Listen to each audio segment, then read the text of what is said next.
25 ارشادات غوث اعظم رحمت اللہ علیہ، تحریرات امیر اہل سنت دامت برکاتہم العالیہ، الحمدللہ رب العالمین والصلاة والسلام علی خاتم النبیین، اما بعد فاعوذ باللہ من الشیطان الرجیم، بسم اللہ الرحمن الرحیم۔ 25 ارشادات غوث اعظم رحمت اللہ علیہ، دعائے عطار۔ یا اللہ پاک جو کوئی 25 ارشادات غوث اعظم رحمت اللہ علیہ پڑھ یا سن لے، اسے فیضان غوث اعظم سے مالا مال فرما اور اس کو ماں باپ سمیت بے حساب بخش دے، آمین بجاہ خاتم النبیین صلی اللہ علیہ وآلہ وسلم۔ درود پاک کی فضیلت اللہ پاک کے پیارے پیارے سب سے آخری نبی صلی اللہ علیہ وآلہ وسلم کا فرمان عالی شان ہے، تمہارے دنوں میں سب سے افضل دن جمعہ ہے، اسی دن حضرت آدم صفی اللہ پیدا ہوئے، اسی میں ان کی روح مبارکہ قبض کی گئی، اسی دن سور پھونکا جائے گا اور اسی دن ہلاکت طاری ہوگی، لہذا اس دن مجھ پر درود پاک کی کثرت کیا کرو کیونکہ تمہارا درود پاک مجھ تک پہنچایا جاتا ہے۔ صحابہ کرام علیہم رضوان نے عرض کی، یا رسول اللہ صلی اللہ علیہ وآلہ وسلم، آپ کے وصال کے بعد درود پاک آپ تک کیسے پہنچایا جائے گا؟ ارشاد فرمایا کہ اللہ پاک نے انبیاء کرام علیہم السلام کے اجسام کو کھانا زمین پر حرام فرمایا ہے۔ تو زندہ ہے واللہ، تو زندہ ہے واللہ، میری چشم عالم سے چھپ جانے والے، صلو علی الحبیب صلی اللہ علی محمد۔ نمبر 1، برے اخلاق کا علاج۔ بھوک پیاس برداشت کرنا اور راتوں کو جاگنا آسان ہے، مگر برے اخلاق کا علاج بہت مشکل ہے۔ نمبر 2، موت قریب ہے۔ بعض لوگ ہنس رہے ہوتے ہیں حالانکہ ان کی موت قریب آ چکی ہوتی ہے۔ نمبر 3، عید کا دن۔ میں تو جس دن اس دنیا سے اپنا ایمان سلامت لے کر گیا، میرے لیے تو وہی دن عید ہوگا۔ 4، سچائی کا دامن نہ چھوڑو۔ اللہ پاک کی نافرمانی نہیں کرنی چاہیے اور سچائی کا دامن ہاتھ سے نہیں چھوڑنا چاہیے۔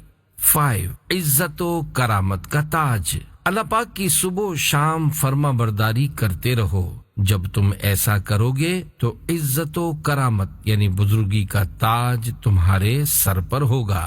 6، سب تیرا حکم مانیں گے۔ جب تو اللہ پاک کے حکم کا پابند ہو جائے گا تو تمام کائنات تیرا حکم مانے گی۔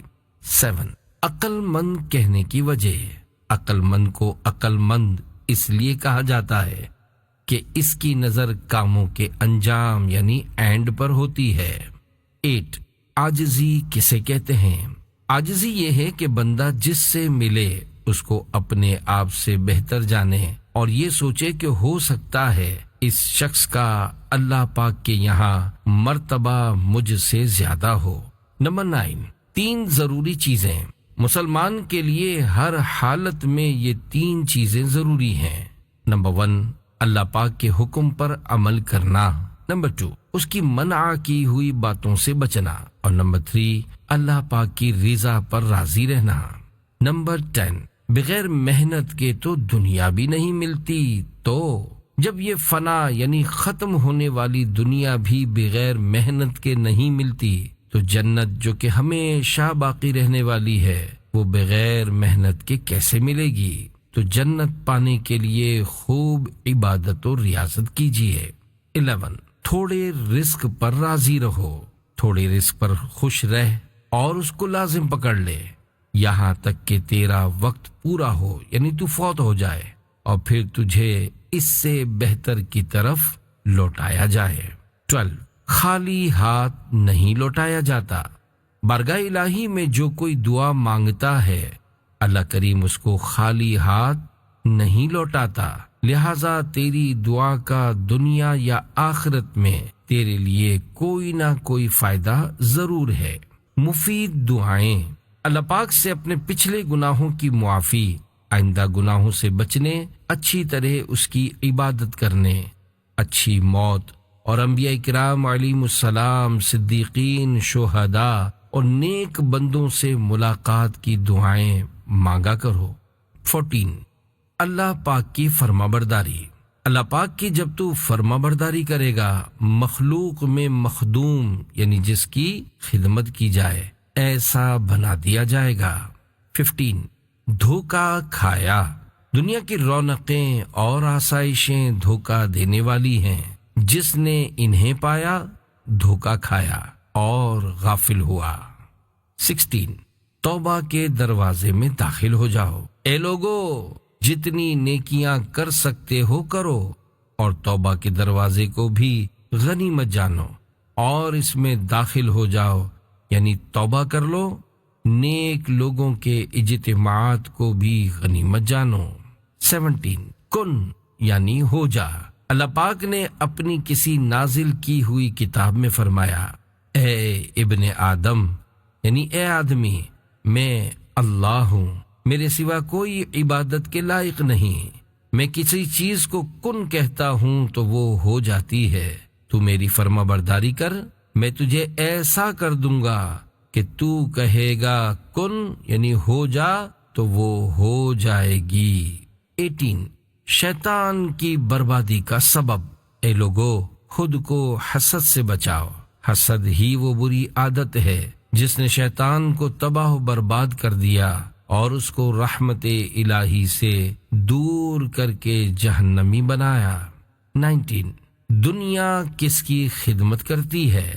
اللہ پاک نے اپنی نازل کی ہوئی کسی کتاب میں فرمایا، اے دنیا، جو میری اطاعت یعنی فرما برداری کرے تو اس کی خدمت کر، اور جو تیری خدمت کرے تو اس کو رنج و مصیبت میں رکھ۔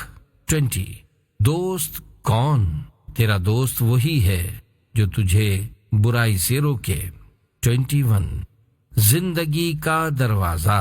اے لوگو، جب تک زندگی کا دروازہ کھلا ہے اس کو غنیمت جانو، یعنی اللہ پاک کو عبادت کر کے راضی کر لو، کیونکہ ان قریب یہ دروازہ بند ہونے والا ہے۔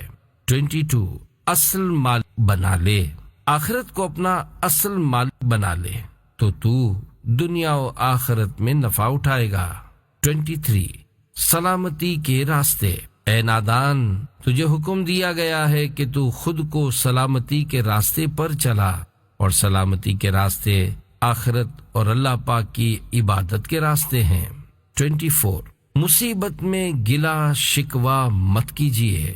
صبر یہ ہے کہ مصیبت کے وقت اللہ پاک کے ساتھ حسن ادب رکھے، یعنی گلا شکوہ نہ کرے، اور اس کے فیصلوں کے آگے سر تسلیم خم کر دے۔